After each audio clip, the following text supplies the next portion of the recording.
नमस्कार दोस्तों, education point में आपका स्वागत। मैं एक बार फिर दोस्तों आप सभी लोगों का आपके अपने चैनल बंदन अभिनंदन करता हूं।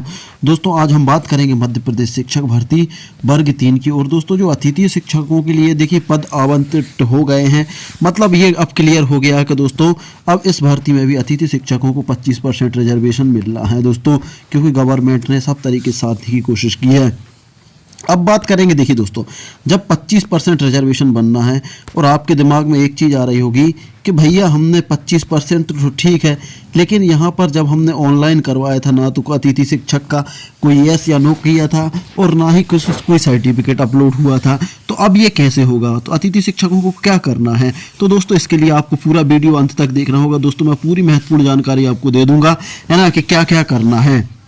और दोस्तों एक चीज़ और समझ आ रही है, कमेंट सेक्शन में ज़्यादा आ रही है कि सर हमारे जिलों का क्या हो रहा है, हमारे जिलों की आपने सूची नहीं भेजी। तो देखिए दोस्तों जो मैं स्क्रॉल कर कर दिखा रहा हूँ आपको, देखिए जो स्क्रॉल कर करके दिखा रहा हूँ दोस्तों, इन्हीं जिलों में मध्य प्रदेश शिक्षक भर्ती वर्ग 3 की वैकेंसी खाली है। और बाकी जिलों की बात करें तो बाकी जिलों में अब खाली भर्तियां नहीं हैं, है ना दोस्तों। तो देखिए दोस्तों जो मैं स्क्रॉल कर कर दिखा रहा हूँ, देखिए यही जिले हैं जिनमें वर्ग 3 के पद खाली पड़े हैं और बाकी सभी जिलों में वर्ग 3 के पद भरे हुए हैं, इसलिए इनको दिखाया नहीं जा रहा। और अब बात करेंगे, देखिए दोस्तों काफ़ी कमेंट्स आ रही हैं कि सर हमने अतिथि शिक्षकों के लिए, जैसे अतिथि शिक्षक में अप्लाई करना है जिसको, तो अभी ना कुछ यस करवाया और ना कोई रिजर्वेशन का ऐसा कुछ किया, ना अनुभव बना, तो इसके लिए क्या करें? तो देखिए इसके लिए सबसे पहली बात तो यही कि यदि आपने, सबसे पहले तो आपको ये देखना है कि यदि आपने कहीं भी गेस्ट में पढ़ाया है ना दोस्तों, यदि आपने कहीं भी गेस्ट में पढ़ाया है ना, कम से कम देखिए कम से कम कितना मांगा जाएगा इसमें गेस्ट के लिए। देखिए गेस्ट का क्राइटेरिया कितना है कि कम से कम 3 वर्ष हो। कितने वर्ष पढ़ाया हो आपने? 3 वर्ष पढ़ाया हो, और 3 वर्ष में कितने दिन? कम से कम 200 दिन पढ़ाए हों। 200 दिन आपका कार्य दिवस होना चाहिए दोस्तों, 200 दिवस का आपका पेमेंट मिला होना चाहिए। ऐसा नहीं होना चाहिए कि आपने 3 की जगह 5 वर्ष पढ़ाए हैं लेकिन पता चल रहा है कि आपको सब मिलाकर कुल 100 दिन भी नहीं हुए हैं, या 100 दिन 195 दिन भी हैं तो भी आप इनवैलिड रहोगे। तो अतिथि शिक्षक के लिए क्या योग्यता है? सबसे पहली योग्यता कि यदि आपने अतिथि शिक्षक के रूप में कहीं कार्य किया है तो कम से कम 3 वर्ष कार्य किया होना चाहिए, है ना। 2 वर्ष कंप्लीट और तीसरा वर्ष कार्यरत होना चाहिए आपको। और 3 वर्ष में कम से कम कितने दिन होना चाहिए? 3 वर्ष में कम से कम आपके होना चाहिए 200 दिन। 200 दिन आपने कहीं भी काम किया हो तो आपको अतिथि शिक्षक का बेनिफिट मिल पाएगा, है ना दोस्तों, और नहीं तो उसका बेनिफिट नहीं मिलेगा। और जिन दोस्तों ने और जिन भाइयों ने 200 दिन अतिथि के रूप में काम किया है कम से कम 3 सत्र में, अब ऐसा भी नहीं होना चाहिए कि पता चल रहा है आपने 1 वर्ष में ही 200 दिन काम कर लिया तो इनवैलिड कर लिया जाएगा। बिल्कुल ऐसा बिल्कुल नहीं होगा। कम से कम आपका 3 सत्र होना चाहिए। 3 सत्र में ये नहीं कह रहा है कि 3 सत्र में भले ही चाहे आपके 600-700 दिन हो रहे हैं, उससे उन्हें कोई मतलब नहीं है, लेकिन कम से कम कितने सत्र होना चाहिए? 3 सत्र में आपने अतिथि शिक्षक के रूप में कहीं भी काम किया हो। भले चाहे पहले सत्र में मान लो 2 महीने किया हमने, दूसरे सत्र में 3 महीने किया और तीसरे सत्र में हमने पूरा साल किया, तो ऐसे करके हमारे 200 दिन हो गए तो ये चल जाएगा।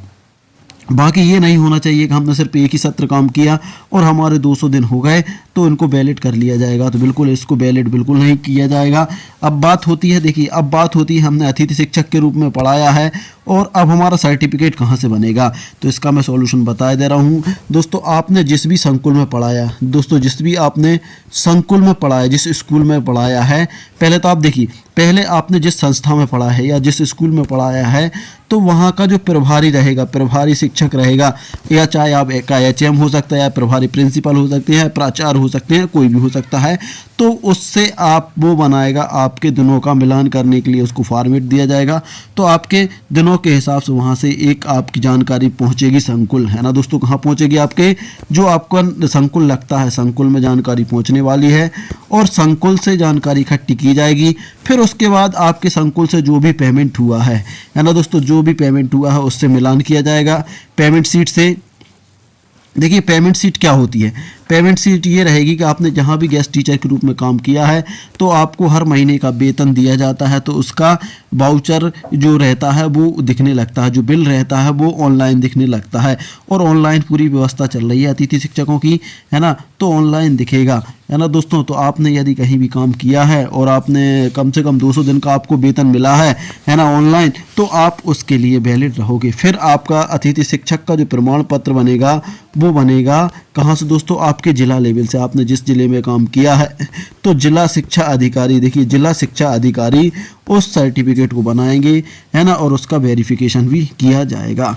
तो इस तरीके से ये बनेगा दोस्तों। लंबी प्रोसेस है और ये प्रोसेस बहुत जल्द स्टार्ट होने वाली है।